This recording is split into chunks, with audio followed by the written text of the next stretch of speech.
Hello friends, स्वागत है आपका हमारे चैनल नॉलेज गेनिंग शो में। आज हम बात करेंगे उस जियोपॉलिटिकल चाल की, उस मास्टर स्ट्रोक की जिसने दुनिया के बड़े-बड़े डिप्लोमेट्स को सोच में डाल दिया है। क्या आपने कभी सोचा है कि पीएम मोदी की चाइना यात्रा सिर्फ डिप्लोमेसी नहीं, बल्कि ये ट्रंप के उन टैरिफ्स, उन धमकियों का सीधा और करारा जवाब है, जिसने पूरी ग्लोबल इकोनॉमी को हिलाकर रख दिया था।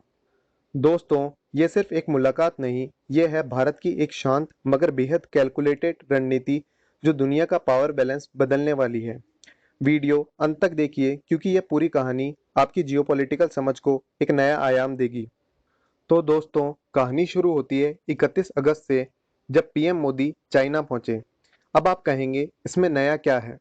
लेकिन ग्लोबल मीडिया से लेकर हर बड़े प्लेटफॉर्म तक इसे लगातार कवर कर रहा है क्योंकि यह सिर्फ औपचारिकता नहीं थी।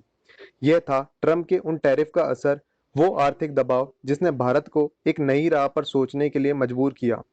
अमेरिका चाहता था कि भारत उनके साथ आकर चीन के खिलाफ खड़ा हो जाए, एक मजबूत एंटी चाइना फ्रंट बने।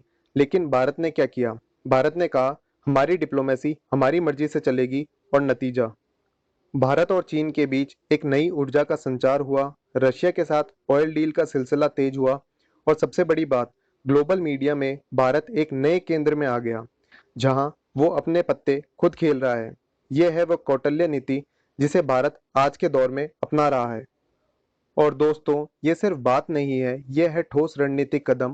पहला, भारत ने रशिया से 10-20% ज्यादा क्रूड ऑयल खरीदना शुरू किया। यह सिर्फ तेल की खरीद फरोख्त नहीं, यह ग्लोबल पॉलिटिक्स में एक साफ संदेश है कि भारत किसी के दबाव में नहीं आएगा। दूसरा, हमने यूक्रेन को डीजल सप्लाई की। यह दर्शाता है कि भारत ग्लोबल रोल में कितना एक्टिव हो चुका है, जहां हम संतुलन बनाकर चल रहे हैं। फिर आई पीएम मोदी और शी जिनपिंग की वो लंबी मीटिंग। यह कोई सामान्य मुलाकात नहीं थी, यह थी गहरी डिप्लोमेसी, जहां ना जाने कितने अघोषित समझौते हुए होंगे। डायरेक्ट फ्लाइट फिर से शुरू की गई।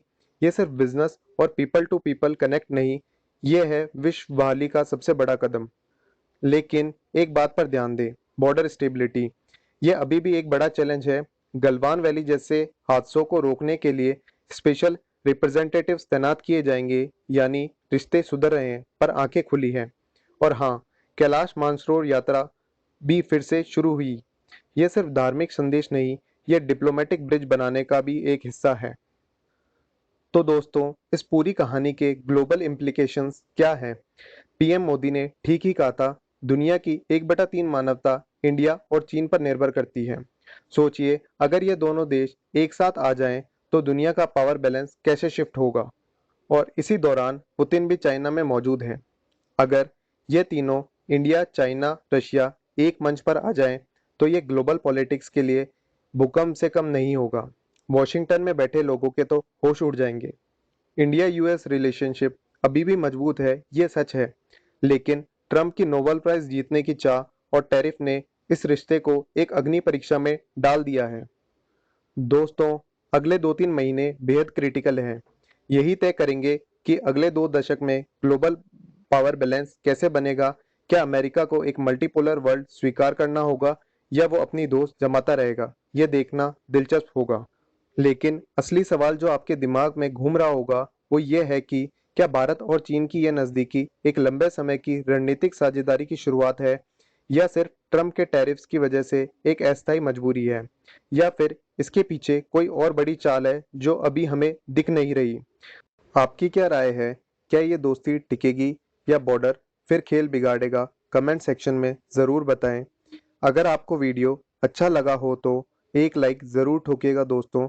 आपके एक लाइक से हमारा मोटिवेशन 100 गुना बढ़ जाता है। और हमारे चैनल को सब्सक्राइब करना ना भूलें। जय हिंद।